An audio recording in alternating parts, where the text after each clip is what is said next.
Les gens qui travaillent avec moi, souvent, sont des gens qui aiment mener de front plusieurs projets, puis pas avoir à choisir entre leur bien-être, la famille, leur projet, qui ont envie de réussir, en fait, puis de pouvoir faire tout. S'ils sont tannés de se mettre de côté ou de faire des concessions, c'est des personnes qui ont envie d'avoir du plaisir dans toutes ces sphères-là. C'est possible d'aller chercher sa légèreté, mais souvent, la problématique, quand on part plusieurs choses en même temps, que ce soit des projets ou mener de front plusieurs sphères de notre vie, c'est qu'on peut perdre la motivation, on peut perdre l'énergie, on peut perdre plusieurs choses en fait, et on s'éloigne de son harmonie comme ça. Donc, pour moi, ça fait partie de ma mission qu'à chaque jour, le plaisir soit dans toutes les sous-étapes pour atteindre la finalité, que ce soit pas juste l'idée de départ ou la finalité qui nous émerveille, qui nous rend fiers, mais que chaque étape aussi nous émerveille puis soit légère, fluide ces étapes-là. Fait que je te donne un exemple de quelqu'un qui a eu la brillante idée de faire un produit qui s'adapte, un produit que les gens vont pouvoir porter à toutes les saisons. Et va perdre la motivation, va perdre l'énergie, va faire comme regarder ses ventes avec un peu une perte d'émotion, va faire ah, ok cette semaine, fait qu'on vient, on embarque dans la routine, on en perd même le sens au départ de l'idée qui nous avait émerveillé, où on voulait aller avec ça. Et c'est de renouveler en fait cette émotion-là à chaque semaine, autant comme dans un couple, on se renouvelle pour raviver la flamme, mais c'est la même chose dans toutes les sphères de ta vie et donc ton entreprise, entre autres.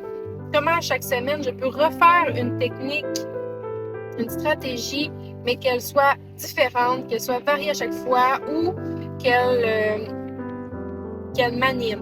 Et qu'elle anime aussi notre clientèle, parce que la clientèle, on va se le dire, elle commence à comprendre les rouages, elle sait ce qui s'en vient.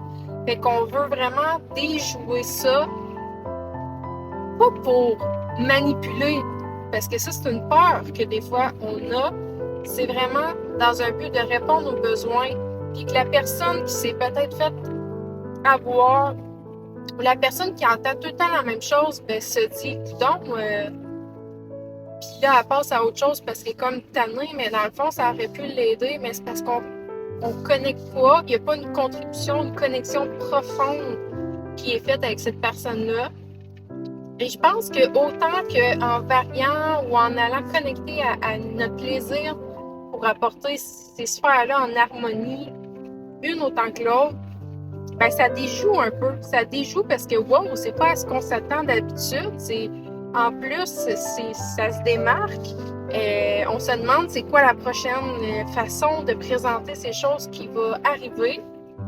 Et nous, on a la motivation, l'énergie de pouvoir continuer encore sans s'essouffler et pas de faire un pic puis après que ça finit là. On veut perdurer dans le temps. On veut jouer la longue game, pas la short game. Fait que c'est ça. Ça part vraiment d'un message profond. Puis en ce moment, je te parle, je conduis. Puis pour moi, ça vibre vraiment fort. Pas parce que je te parle pas en te regardant pas parce que je regarde la route, mais parce que quand je te parle, je suis focus sur mon intention intrinsèque profonde. Moi, je suis une introvertie, puis c'est vrai que quand je te regarde dans les yeux, tout ça, tu m'emmènes dans le concret. Et moi, c'est ma force, c'est de connecter à l'intériorité,